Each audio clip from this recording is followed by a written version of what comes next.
అందరికి నమస్తే.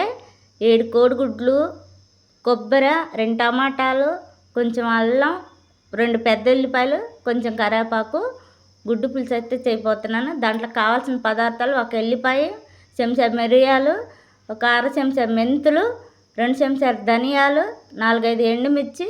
ఇవి మొత్తం కలిసి పొయ్యి మీద కళాయి పెట్టి ఈ విధంగా ఫ్రై చేసుకోవాలి. ఎండు కొబ్బరి, అల్లం ముక్కలు, ఎల్లిపాయలు ఇవన్నీ కలిపి ఫ్రై చేసుకుని చల్లారినాక మిర్చి సేరేసుకోవాలి. పొయ్యి మీద ఇంకో ప్యాన్ పెట్టి 4 చెంచాలు ఆయిల్ వేసి చిటికెడు పసుపు వేసి ముందుగా ఉడికించుకున్న గుడ్లు ఈ విధంగా దోరగా ఫ్రై చేసుకోవాలి. ఫ్రై చేసుకున్నాక ఒక ప్లేట్లో తీసుకొని ఈ విధంగా మళ్ళీ అదే ఆయిల్లో పోపు గింజలు అన్నీ వేసి ఎండుమిర్చి, ఆవాలు, జీలకర్ర, పచ్చెనపప్పు అన్నీ వేసి దోరగా ఫ్రై అయిపోయిన తర్వాత కట్ చేసుకున్న ఉల్లిపాయ ముక్కలు వేసి కరివేపాకు వేసి ఈ విధంగా కలిసేంత వరకు కలుపుకోవాలి.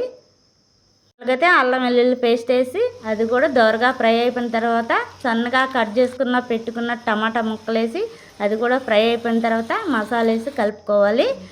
నిమ్మకాయ సైజు అంతా చింతపండు తీసుకుని ఈ విధంగా పులుసు తీసుకుని పోసి రుచికి సరిపోయిన ఉప్పు వేసి ముందుగా ఫ్రై చేసుకున్న గుడ్లు కూడా అందులో వేసి పైన కొత్తిమీర జల్లేసి ఈ విధంగా చేసుకోవాలి. గ్రేవీ కూడా చిక్కగా వచ్చింది. నచ్చితే చిన్న లైక్ చేయి, సబ్స్క్రైబ్ చేయండి. బాయ్.